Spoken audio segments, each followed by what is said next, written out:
皆さんこんにちは。こんにちは。戦車を作って戦うことができる謎のゲーム、スプロケット。謎言うな。今日も簡単に作り方を紹介しながら戦闘していこうかな。いつもの動画の流れやな。それで何作るん？すでにサムネで分かっちゃったと思うんだけど、まず最初に海軍の連想法を作っていきますよ。久しぶりに艦砲シリーズか。車体の色は自由に選べるんだけど、日本海軍っぽいグレー色を選択。あとは、多層なハゲ具合とか、土煙で茶色く汚れた感じにもできます。いつも映しとらんけど、こんな感じでスライダーを触るだけやで。このゲーム、今は英語版しかないんだけど、難しい項目は少ないので普通に遊べますよ。英語非対応のズンコでも遊べます。で、今回作っていくものなんだけど、これだね。この艦砲か。そう、第二次世界大戦中、日本海軍の駆逐艦に広く採用されていた、50口径3連式 12.7 センチ連装砲。12.7 センチ連装砲。左上に参考画像を載せておくんだけど、私が参考にしたのはこれじゃなくて、誰かが作った 3D モデル。調べたんだけど、鮮明な実物の写真がなかったんだよね。しゃあないのでそれを見ながら作りました。上から目線でしゃあない言うな。それで、毎回言ってる気がするんだけど、上手にそれっぽく作る最大のポイントは、サイズ感。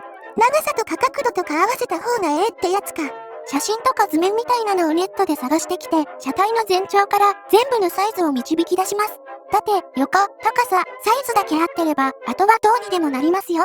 それを作るのが難しいんやな、このゲーム。今後ろで作ってるのは、バーベットという砲塔を乗せるリングの部分。調べて測ったところ、下が直径 2.8 メートル、上部が 3.2 メートルくらいありました。高さは？面倒なので適当にこのサイズにしました。さっき調べる言っとったやろ。はい、設置し忘れていた現場監督。サイズ比較用の柚月ゆかりパネルや。身長170センチ、これから作る兵器の大きさの参考にしてくださいね。では砲塔を作っていきます。新しくキューブを追加するときは、車体を一度選択してから設置します。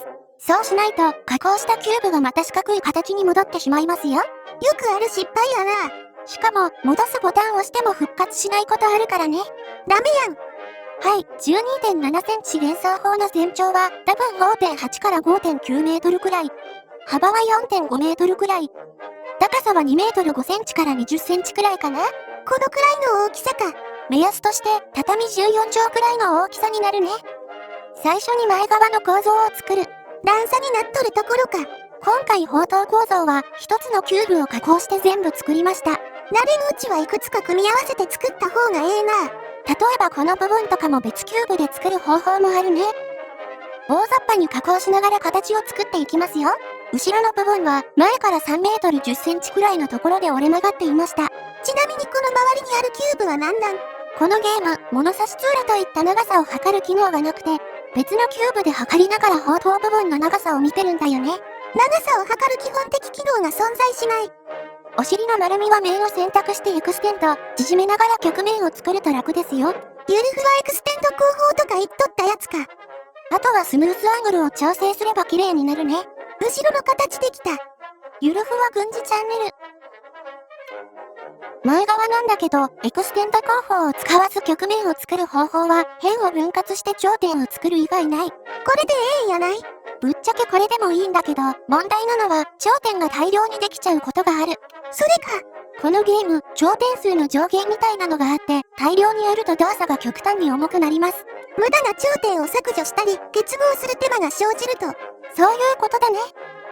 もうちょっと丸みを緩くしてこの部分は完成。こんな感じでいいかな？角丸くなった。変な分割で、後ろの頂点数がめちゃ増えてるね。これが問題なんやな。また尺が長くなりそうなのでサクッと作っていきます。これなんや？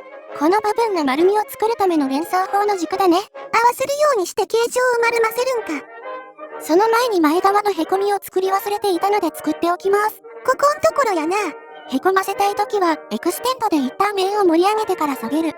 面が残って邪魔なので、選択してデリートキー。頂点を選択して F キーで面を作って。あとはそれっぽく見えるように移動すればいいだけ。大体でいいんやな。無理して綺麗にしようとせず、見た目がそれっぽくなってればいいんだよね。他の部分の形状も作っていきます。天板の両脇をちょっと下げる。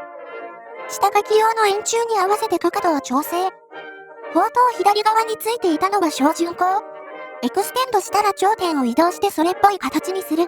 基本頂点の移動で形作るんやな。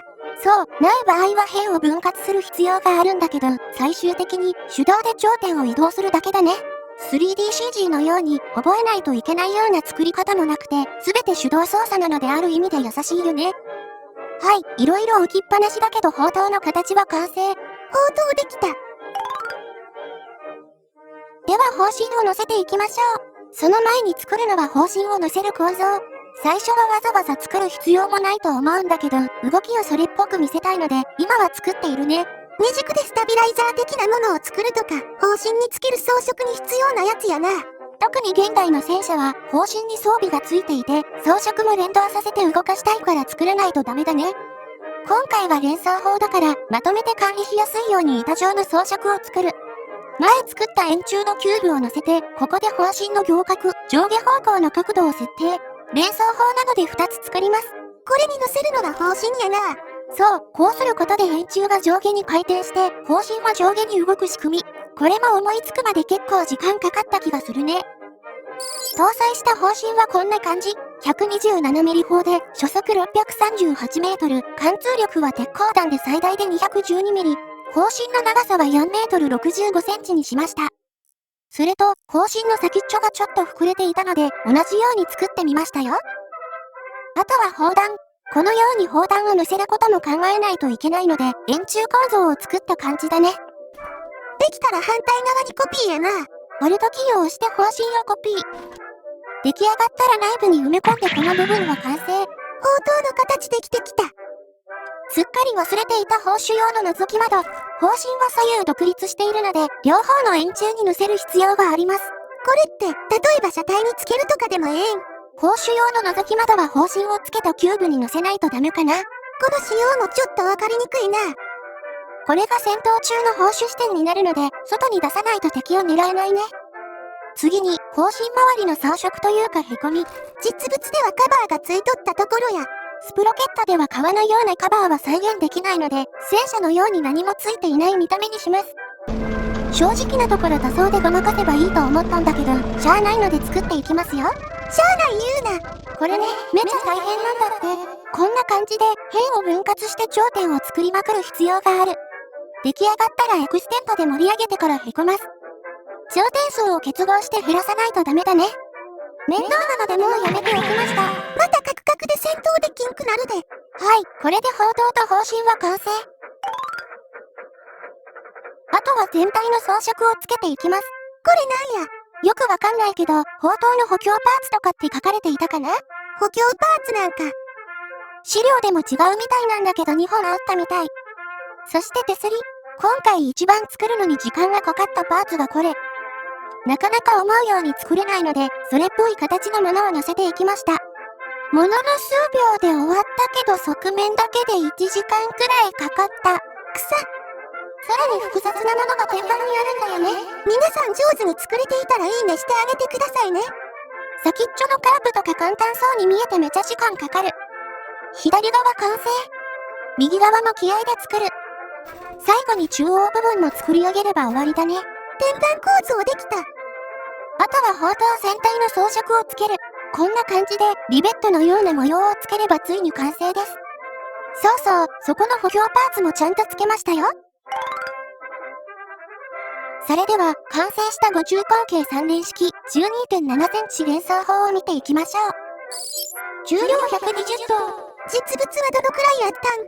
多分33トンだね。4倍くらい重たくなっとるやん。原因は装甲。敵戦車とガチで戦うため、最大 150mm 入れてます。いつもの 150mm。手法は5中口径 12.7 センチ連想法。制作時間は途中消えたこともあって7時間となりました。実際は作るのに2日かかってるからね2日。休憩も入れるとこのくらいかかるってことか。基本的に毎回構造が違うし、再利用できるパーツもないんだよね。参考にしてくださいね。出た。はい、1分の1サイズで作ったので、バーチャル見学をしていきます。久しぶりのバーチャル見学。方針を片方だけ上げてみましたよ。はい、ここにいる謎の現場監督。ゆかりや。身長170センチと同じ目線の高さで見ていこうかな。で、この手すりを使ってボイボイっと登る。右側に見えるのは、さっきも紹介した照準光があるところ。実はこの艦砲、B 型と今回作った C 型でここの形状が大きく違うんだけど、波をかぶった時にシャッターが壊れる可能性があるってことで、この形になったとか書かれてた気がするね。波の影響なんか。右側の方針はこんな感じ。五重口径やから結構長いな。中央の手すりを使って天板まで行ってみましょう。隅っこまで行って振り返るとこんな感じ。前に作った大和砲に比べると圧倒的に小さいな。それでも戦車に比べると3倍から4倍くらいは広いんじゃないかな。ちなみに天板の上についている丸いものは通風口だね。砲撃の煙を逃がす的な装備か。右側の隅っこから砲身の付け根を見るとこんな感じ。反対の左側から見るとこんな感じだね。これが駆逐艦には3つとかついとったんやな。せっかくなので砲身の先っちょまで行ってみます。振り返るとこんな感じだね。当時同じようにしとった人いたかもしれんな。さすがに怒られそうだけど、こんな感じで見えたのかな？こういうこともできるのもバーチャルのええところや。落ちる前にお股スリスリして戻りましょう。よいしょ。というか、こことか結構坂になってて落ちそうなんだよね。高い位置についとる砲塔とかは危ないな。はい、簡単だけどこんな感じだね。後ろのところには出入り口が2つついとると。この理由はちょっとわからないね。砲塔の下をくぐって前に出ましょう。補強パーツもちゃんと再現されとる。それっぽい位置につけただけで本数とかはよくわからなかったね。それではゆかりちゃんを呼んで試合をしていきます。皆さんこんにちは。いつものように私は砲手やるから、ゆかりちゃんは状況報告、あかねちゃんは砲塔旋回やってね。了解や。では戦闘開始。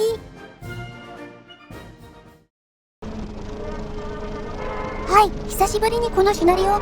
敵が攻めてくるやつやな。私たちは動けないからね。敵さんが突っ込んでくるシナリオじゃないと遊べない。砲塔の旋回、砲身の動き、全部正常や。特に意味もなく発射。完璧だね。ちなみに今回遭遇したバグとしては、なぜか片方の方針しか発砲できなくなる問題。なんやそれ。この場合は一度タイトル画面に戻って戦闘を行う必要がある。複数砲塔を積んだ時に稀に発生するバグだからみんな注意してね。1時の方向的戦車。撃ってきた。さらに11時の方向的戦車。より600。結構離れとるで。ズンちゃんみたいなプロなら余裕。普通に外しとるやん。あれ？敵さんめちゃ近くにいるで。敵戦車距離200。くらえ、側面に積んだろう。バクさん、嬉しそうでよかったな。続けていくよ。側面に稲らしく積んだろう。だから当たっとらん。あれやない。これね、何かおかしいんだけど。おかしいのは自分や。やったか？おう、ギリギリ当たって敵戦車燃えとる。あいた。そんな豆鉄砲貫通するはずないじゃん。敵砲弾貫通。ちょっと待って。普通に貫通しとるやん。これはひどい。さっき撃破し損ねた戦車の砲撃が命中。こうまで遅くせんで。その前に砲士変えた。砲手の可愛いズンちゃんを思っちゃったんだけど、やっぱり戦車ゲームだし動けないとダメだよね。なんやその獣耳。こんな感じでキューブ乗せるでしょ。もっと伸ばしてキュッと。台座完成しちゃった。これ何するんや。何って地波に連想砲2機乗せるしかないじゃん。これだと地波ってわからないから、左側の連想砲に社長用のキュープロを搭載。これ地波についとったやつやん。あとこれ、謎の棒。棒やなくてなんかの装置や。視聴者さんに教えてもらったんだけど、なんだっけ？確か風向きとか調べる的な装置だったと思うんだけど、それ 100% ちゃう。ぶっちゃけズンちゃん的には指ペロペロするだけでいいと思うんだよね。ペロンペロ。またおえってなるで。そんな何回もおえってなるはずないじゃん。ペロンペロ。皆さん体張ってるのでいいねしてあげてくださいね。動画投稿始めて最初の頃、ズンちゃん可愛いってコメント多かったのに、やっぱり最近全然ないんだよね。どうしてかな？それが原因や。技術で勝負する女、東北ズンコ。完成したのは、駆逐艦に搭載する連想砲を装備した地波。名前は、本土決戦仕様地波としておきましょう。ちなみに重量は300トンあります。重すぎや。自破本体にも100ミリくらいの装甲を入れて300トンなんだけど、この重量を動かすため、動力も強力なものを搭載。最高速度は一応 15km となっています。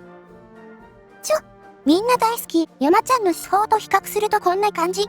駆逐艦と戦艦の手法、大きさの違い分かったかな？駆逐艦の手法は、戦艦の側面についとってもおかしないサイズ感やな。対空砲みたいなサイズ感だよね。ということは戦車にも乗せれるはず。無理や無理。作ったら戦うしかない。それが兵器として生まれてきた宿命。何言ってんねん。抜群。怒りないやろ。最近某アニメで知った言葉です。そうやと思ったわ。でも、これよく見たらカンコレだよね。確か、駆逐艦の手法両手につけてたし。片手やない。ほら、流行らなかった方のアニメの主人公が両方持ってた。流行らなかった言うな。まあ細かいことはええよね。特に意味もなく発射。完璧です。2次の方向的戦車。車体の走行弱めだから隠しながら戦うよ。発射。車体側面を貫通、撃破。これ貫通力200キロ以上あるからね。余裕。正面走行を貫通、炎上。敵さんめっちゃ接近しとる。くらえ、超至近距離ずんちゃんやろ。冗談や。